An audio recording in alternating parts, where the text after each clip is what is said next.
Hello friends, ഞാൻ അടുത്ത ഒരു സെക്ഷനാണ് corporate governance in family business.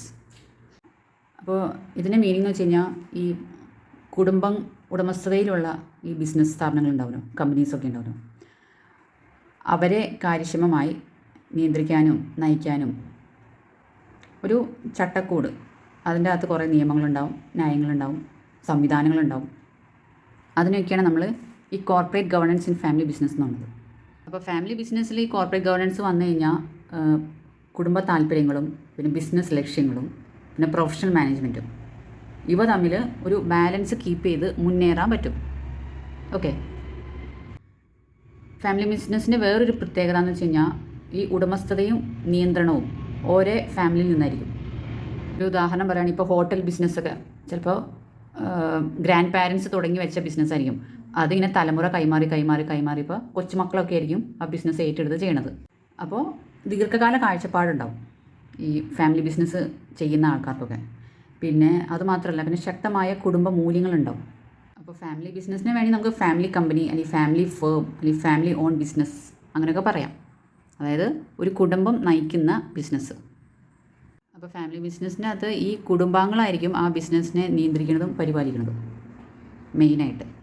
ഇനി അടുത്ത ഫീച്ചേഴ്സ് നോക്കാം. ഓക്കെ, ഫീച്ചേഴ്സ് എന്ന് വെച്ച് കഴിഞ്ഞാൽ ഇത് ഫാമിലിയാണ് ഈ ബിസിനസ്സിനെ നയിക്കുന്നത്. അപ്പോൾ കുറച്ചും കൂടി കമ്മിറ്റ്മെൻ്റ് ഉണ്ടാവും.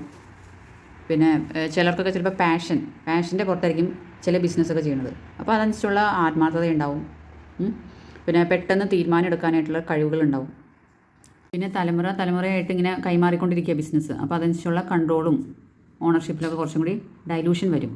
പിന്നെ ഇവിടെ ഇഷ്ടങ്ങൾ തമ്മിലുള്ളൊരു കൂട്ടി മുട്ടാൻ ചാൻസ് ഉണ്ട്. കാരണം കമ്പനിയുടെ താല്പര്യങ്ങളും വേറെ ആയിരിക്കും, ഫാമിലി മെമ്പേഴ്സിൻ്റെ ഇഷ്ടങ്ങളും വേറെ ആയിരിക്കും. അപ്പോൾ അങ്ങനെ പരസ്പരം അങ്ങോട്ടും ഇങ്ങോട്ടും ഒരു കൂട്ടിമുട്ടാൻ ചാൻസ് ഉണ്ട്. ഇഷ്ടങ്ങൾ തമ്മിൽ അങ്ങോട്ടും ഇങ്ങോട്ടും ഉരസാൻ ചാൻസ് ഉണ്ട്. പിന്നെ ഇവിടെ ഈ കുടുംബാംഗങ്ങളുടെ അധ്വാനം അത് ചോര നീരാക്കിയിട്ടാണ് ബിസിനസ് കൊണ്ടുപോകുന്നത്. അപ്പോൾ അവിടെ കുറേ ഇമോഷൻസ് വർക്കൗട്ട് ചെയ്യാൻ ചാൻസ് ഉണ്ട്. അപ്പോൾ അതനുസരിച്ച് ചിലപ്പോൾ ചില കാര്യങ്ങളൊക്കെ തീരുമാനിക്കുമ്പോൾ ചിലപ്പോൾ അവരുടെ കണ്ണിൽ ചിലപ്പോൾ അത് ശരിയായിരിക്കും, പക്ഷേ ലീഗലായിട്ട് നോക്കുമ്പോൾ ചിലപ്പോൾ അത് അത്ര ശരി ഉണ്ടാവണമെന്നില്ല. ഓക്കെ, പിന്നെ ഇവിടെ ഫാമിലി മെമ്പേഴ്സ് എല്ലാവരും കൂടി ഒരുമിച്ച് കൂടിക്കഴിഞ്ഞാൽ പിന്നെ നോൺ ഫാമിലി ആയിട്ടുള്ള മെമ്പേഴ്സ് കാര്യങ്ങൾ തീരുമാനിക്കാനായിട്ട് അവരെ പങ്കെടുപ്പിക്കില്ല.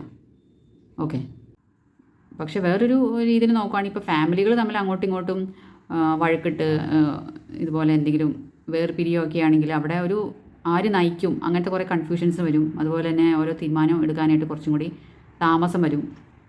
അപ്പോൾ അങ്ങനെ മൊത്തത്തിൽ ആ ബിസിനസ്സിൻ്റെ പെർഫോമൻസ്, പേര്, പ്രശസ്തിനൊക്കെ അത് ബാധിക്കും. ഫാമിലിയിലെ ഏറ്റവും മൂത്ത കാർന്നവരൊക്കെ മരിച്ചു പോയി കഴിഞ്ഞാൽ ഇനി ആ ബിസിനസ് ആര് നയിക്കും അങ്ങനത്തെ കുറച്ച് പ്രശ്നങ്ങൾ ഉണ്ടാവാൻ ചാൻസ് ഉണ്ട്. അതുപോലെ തന്നെ നല്ല പഠിപ്പും നല്ല വിവരമുള്ള ചില ഫാമിലി മെമ്പേഴ്സ് തന്നെ അവരുടെ ഫാമിലി ബിസിനസ് നയിക്കാൻ ചിലപ്പോൾ താല്പര്യം ഉണ്ടാവില്ല, ഡ്യൂ ടു പേഴ്സണൽ റീസൺസ്. അപ്പോൾ ഇത്രയുള്ളൂ ഫീച്ചേഴ്സ്. ഞാൻ അടുത്തത് ഈ പ്രോബ്ലംസ് എന്തൊക്കെയാണെന്ന് നോക്കാം. ഇപ്പോൾ ഫാമിലി മാത്രം മാനേജ് ചെയ്യുന്ന ചില കമ്പനീസ് ഇന്ത്യയിലുണ്ട്. അവർ ഫേസ് ചെയ്യണ ചില പ്രോബ്ലംസ്, ചില ഇഷ്യൂസ് എന്തൊക്കെയാണെന്ന് നോക്കാം. ഈ അധികാരം ചില കുടുംബങ്ങളിൽ മാത്രം ഒതുങ്ങി കൂടുമ്പോഴും ഇതുപോലെ ബിസിനസ്സിൽ പ്രശ്നങ്ങളുണ്ടാവാം. ഓക്കെ, പ്രൊഫഷണൽ മാനേജ്മെൻറ്റ് ഇല്ലായ്മ, അടുത്ത തലമുറയ്ക്ക് കൈമാറ്റ പ്രശ്നങ്ങൾ, ട്രാൻസ്പെറൻസിയുടെ കുറവ്, ഫാമിലിയിൽ എന്തെങ്കിലും പ്രശ്നങ്ങൾ വന്നു കഴിഞ്ഞാൽ, ഉരസലുകളൊക്കെ വന്നു കഴിഞ്ഞാൽ പയ്യെ അത് ബിസിനസ് പ്രശ്നമായിട്ട് മാറും.